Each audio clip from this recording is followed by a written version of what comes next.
সিরাজগঞ্জ ৬ আসনের সাবেক সংসদ সদস্য চয়ন ইসলামকে গাজীপুর থেকে আটক করেছে পুলিশ।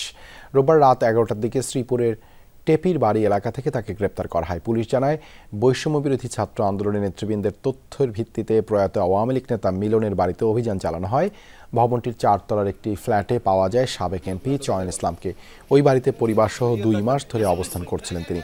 আটকের পর চয়নকে শ্রীপুর থানায় নেওয়া হয়। জিজ্ঞাসাবাদের জন্য তার স্ত্রীকেও থানায় নেওয়া হয়েছে।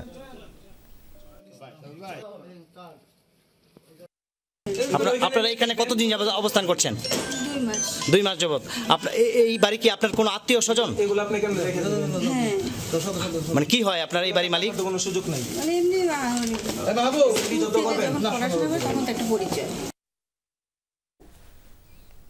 এ বিষয়ে আরও তথ্য জানাতে গাজীপুর থেকে যুক্ত হচ্ছেন সহকর্মী হোসাইন আলী বাবু। বাবু, এমপি চয়ন ইসলামকে এখন কোথায় নেওয়া হয়েছে, তার বিরুদ্ধে কি অভিযোগ রয়েছে, কিছু কি জানতে পেরেছেন?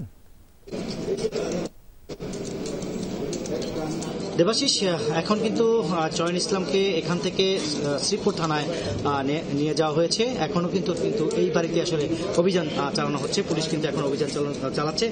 তার পাশাপাশি আরেকটি তথ্য দিয়ে রাখি, এখানে চয়ন ইসলামের যে স্ত্রী জ্যোৎস্না খানম, ওনাকেও অ্যারেস্ট করেছে এবং যুবলীগ নেতা জাহাঙ্গীরকেও কিন্তু এই বাসা থেকে আসলে অ্যারেস্ট করা হয়েছে।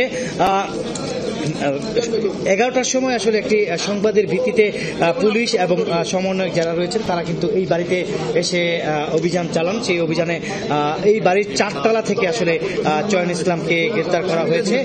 গ্রেফতারের পর আসলে তাকে শ্রীপুর থানায় নিয়ে যাওয়া হচ্ছে। তারপর হচ্ছে তার স্ত্রীকে জিজ্ঞাসাবাদ করার জন্য এখান থেকে গ্রেফতার করে শ্রীপুর থানায় নিয়ে যাওয়া হচ্ছে। এখান থেকে আরেকজন যুবলীগ নেতা জাহাঙ্গীরকে গ্রেফতার করেছে। এটা হচ্ছে যে এই বাড়িটা হচ্ছে যুবলীগ নেতা প্রয়াত মিলনের বাড়ি। সেই বাড়িতে আসলে তারা 2 মাস যাবত অবস্থান করছে বলে জানিয়েছেন চয়ন ইসলাম। এখন কিন্তু তার পাশাপাশি যদি বলি, চয়ন ইসলামের যে ডেবিট কার্ড এবং পাসপোর্ট এবং তার ছেলের পাসপোর্ট, এগুলো কিন্তু আসলে পুলিশ জব্দ করেছে।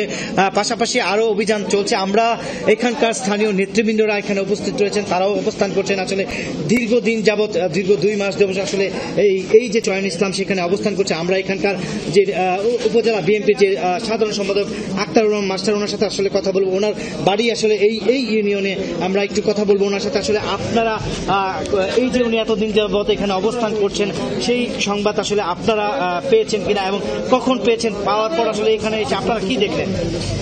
আমরা এখানে চয়ন ইসলাম অবস্থান করতেছে, আমরা আদৌ জানি না। আমরা ওনাকে গ্রেপ্তারের 1 ঘন্টা আগে খোঁজখবর পেয়েছি এবং সাথে সাথে খোঁজখবর পেয়ে আমরা এখানে উপস্থিত হয়েছি। প্রশাসন এবং ছাত্র জনতা এবং বিএনপি নেতৃবৃন্দের সমন্বয়ে তাদেরকে আটক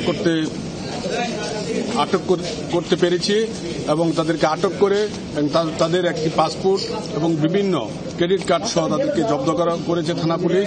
এজন্য আজকে যারা কর্তৃপক্ষ এই সুন্দর একটি উদ্যোগ নিয়ে তাদেরকে অ্যারেস্ট করেছেন, এই জন্য তাদেরকে ধন্যবাদ এবং ধন্যবাদ। আসলে শুনছিলেন দেবাশিস, এই যে চয়ন ইসলাম সিরাজগঞ্জ 6 আসনের এমপি, তার বিরুদ্ধে আসলে শ্রীপুর থানায় এখনো কোনো মামলা নেই। তাকে অ্যারেস্ট করা হয়েছে। জিজ্ঞাসাবাদের পরে আসলে তার বিরুদ্ধে মামলা হবে। মামলা হওয়ার পর আসলে তাকে আদালতে প্রেরণ করা হবে। সেখানে কিন্তু তাকে রিমান্ডেও চাওয়া হবে। দেবাশিস। বাবু, ধন্যবাদ যুক্ত হবার জন্য।